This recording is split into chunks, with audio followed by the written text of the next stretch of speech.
स्वागत है आपका मैकेनिकल एजुकेशन फोरम में। तो बताइए कैसे हैं आप सभी? सब मस्त है ना, एकदम झकास। तो आज हम सरफेस टेंशन को समझेंगे। सरफेस टेंशन क्यों होता है, किस वजह से होता है ना। तो देखिए, सरफेस टेंशन को तो पहले आपको सिग्मा से शो किया जाता है। तो सरफेस टेंशन आखिर होता क्या है?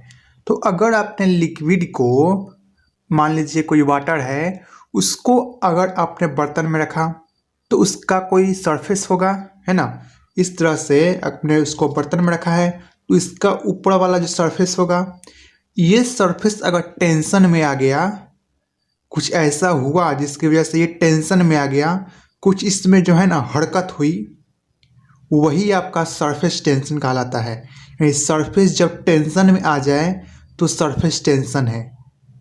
कैसे होता है ये, इसको समझिए। तो ये ऊपर वाला जो सरफेस है इसको हम फ्री सरफेस कहते हैं। यानी फ्री सरफेस एक ऐसा सरफेस है जिस पर कांस्टेंट नॉर्मल स्ट्रेस लगता है। ये जो सरफेस है ना, ये आपके एटमॉस्फेयर के संपर्क में है। यानी एटमॉस्फेयर इस पर प्रेशर लगाएगा, है ना, इस पर प्रेशर लगेगा और वो कांस्टेंट लगेगा। सभी जितने भी यहाँ से यहाँ तक जितने भी इसके मॉलिक्यूल्स हैं, सब पर कांस्टेंट प्रेशर लगेगा। प्रेशर वेरी नहीं करेगा क्योंकि ये डायरेक्ट ये एटमॉस्फेयर के कांटेक्ट में है और इस पर प्रेशर लगेगा एटमॉस्फेयर का, जिससे आप बोल सकते हैं कि ये नॉर्मल स्ट्रेस भी लग रहा है, नॉर्मल स्ट्रेस। ठीक है ना। ये आपका फ्री सरफेस होता है। तो मान लीजिए कि अगर ये कोई बर्तन है, बर्तन में वाटर रखा हुआ है, इसमें वाटर के नंबर ऑफ पार्टिकल्स होंगे। एक पार्टिकल आपका यहाँ है, एक पार्टिकल इसका यहाँ है। इस पर क्या हो रहा है समझिए। अगर ये पार्टिकल है इसका, तो इस पर कितने फोर्स लग रहे होंगे? इसको इक्विलिब्रियम में मेंटेन करने के लिए इस पर चारों तरफ से फोर्स लग रहे होंगे, है ना। सभी डायरेक्शन से इस पर फोर्स लग रहे होंगे। और ये फोर्स कैसा होगा, कौन सा फोर्स होगा? ये होगा आपका कोहेसिव फोर्स।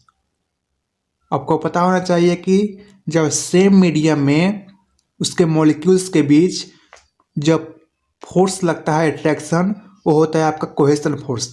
लेकिन अगर मीडियम डिफरेंट है तो उनके मॉलिक्यूल्स के बीच जो अट्रैक्शन फोर्स लगेगा वो होगा आपका एडहेसिव फोर्स। तो यहाँ पर कोहेसिव फोर्स लग रहा है और उस चारों डायरेक्शन में एक पार्टिकल मैंने कंसिडर किया है, तो चारों तरफ इसके फोर्स लग रहे हैं और ये फोर्स इस पार्टिकल को इक्विलिब्रियम में मेंटेन कर रहा है। लेकिन ऐसा यहाँ भी होगा, ऐसा भी यहाँ होगा, इस पर भी चारों डायरेक्शन में फोर्स लगेगा, है ना। और यह इक्विलिब्रियम में मेंटेन है, चारों तरफ से इस पर फोर्स लग रहा है क्योंकि इस पार्टिकल के चारों तरफ आपका वाटर है, इसलिए यह इक्विलिब्रियम में है, चारों तरफ से फोर्स लग रहा है। लेकिन यहाँ पर मैं बात करूँ फ्री सरफेस पर, इसके यहाँ पर इसके ऊपर कोई सा भी वाटर का पार्टिकल नहीं है। जितने पार्टिकल हैं वाटर के वो नीचे हैं, दाएं हैं, बाएं हैं। यानी कि कुछ इस तरह से इस पर फोर्स लगेगा। जितना नीचे फोर्स लग रहा है उतना ऊपर फोर्स लग नहीं लग रहा है ना। यानी कि यह इक्विलिब्रियम कंडीशन में नहीं है, ये पार्टिकल इसका स्टेबल नहीं है।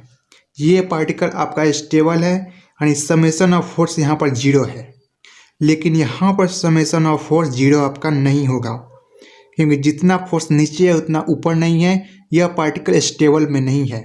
तो इसको स्टेबल में बनाए रखने के लिए एक रिजल्टेंट आएगा, एक रिजल्टेंट आएगा और ये रिजल्टेंट इसको इक्विलिब्रियम कंडीशन पर मेंटेन करेगा, है ना, मेंटेन करेगा इसको इक्विलिब्रियम कंडीशन पर। जिसकी वजह से क्या होगा, ये हर जगह होगा, है ना। एक पार्टिकल था यहाँ से यहाँ तक, तो नंबर ऑफ पार्टिकल होंगे एक ही था। ये यहाँ पर एक पर मैंने आपको बताया, यहाँ से यहाँ तक हर एक पार्टिकल पर रिजल्टेंट फोर्स आएगा और वो क्या करेगा, ये जो सरफेस है ना वाटर का, उसको नीचे खींचने की कोशिश करेगा, सिकुड़ने की कोशिश करेगा। और वाटर की यही टेंडेंसी सरफेस टेंशन कहलाती है। जिसकी वजह से क्या होगा, ये जो फ्री सरफेस है ये टेंशन में आ जाएगा, इसमें खिंचाव होने लगेगा नीचे की तरफ, अंदर की तरफ इसमें खिंचाव होने लगेगा। जिस वजह से इसका जो फ्री सरफेस है वो टेंशन में आ जाएगा, और सरफेस का टेंशन में आना ही सरफेस टेंशन है। और ये क्यों हो रहा है? ये कोहेसिव फोर्स के कारण हो रहा है, क्योंकि यहाँ पर जो पार्टिकल पर जितने भी कोहेसिव फोर्स लग रहे हैं वो सभी इसको इक्विलिब्रियम में मेंटेन करके रखा है। लेकिन यहाँ पर जो कोहेसिव फोर्स लग रहा है वो जितना ऊपर है, ऊपर तो है ही नहीं, जितना नीचे है उतना ऊपर नहीं लग रहा। यहाँ इक्विलिब्रियम मेंटेन नहीं है, इसलिए रिजल्टेंट आ रहा है, और रिजल्टेंट आपका कोहेसिव फोर्स ही है। और इसी कोहेसिव रिजल्टेंट कोहेसिव फोर्स की वजह से यहाँ तक का जो सरफेस है वो नीचे सिकुड़ने की कोशिश कर रहा है ना, नीचे एकदम है ना सिकुड़ने की कोशिश कर रहा है, जिसकी वजह से ये सरफेस टेंशन में आ रहा है। यही आपका सरफेस टेंशन होता है, ठीक है ना। फ्लूइड की यही प्रॉपर्टी, वाटर की यही प्रॉपर्टी आपकी सरफेस टेंशन कहलाती है।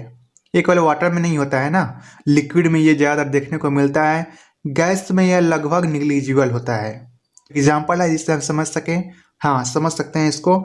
जैसे आप कोई वाटर है ना, कोई बर्तन में अगर आप कोई पत्ता रखिएगा या फिर कागज़ रखिएगा, मान लीजिए पत्ता रखते हैं आप यहाँ पे, तो इस पत्ता को जब आप रखते हैं ना तो इसके ऊपर ये तैरने लगता है।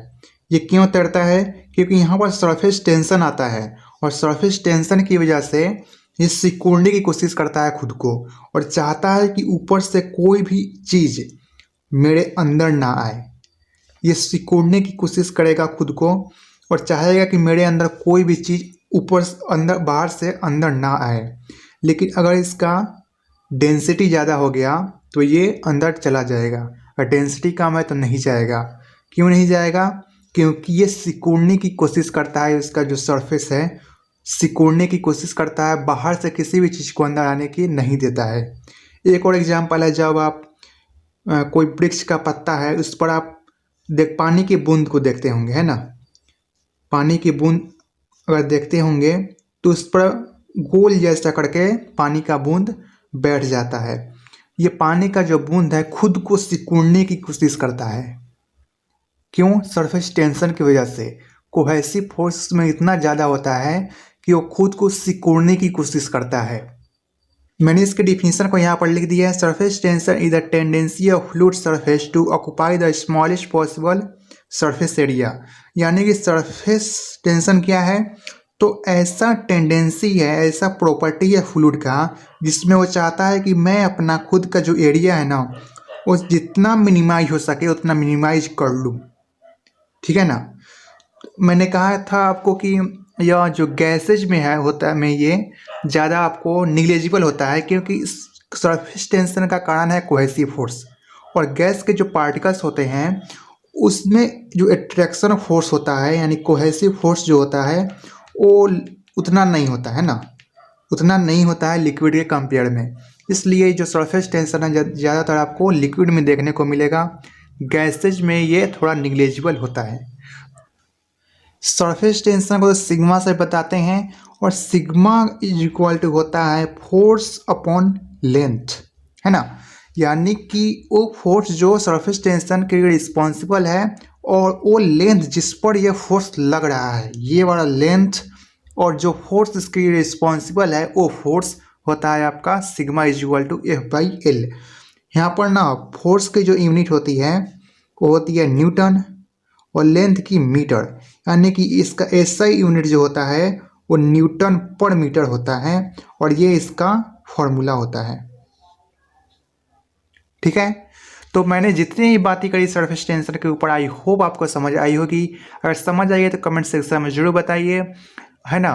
और चैनल के बारे में, हमारी वीडियो के बारे में आपकी क्या राय है ये भी कमेंट सेक्शन में जरूर रखिए अपनी बात को, है ना। मिलते हैं नेक्स्ट वीडियो में। Thank you.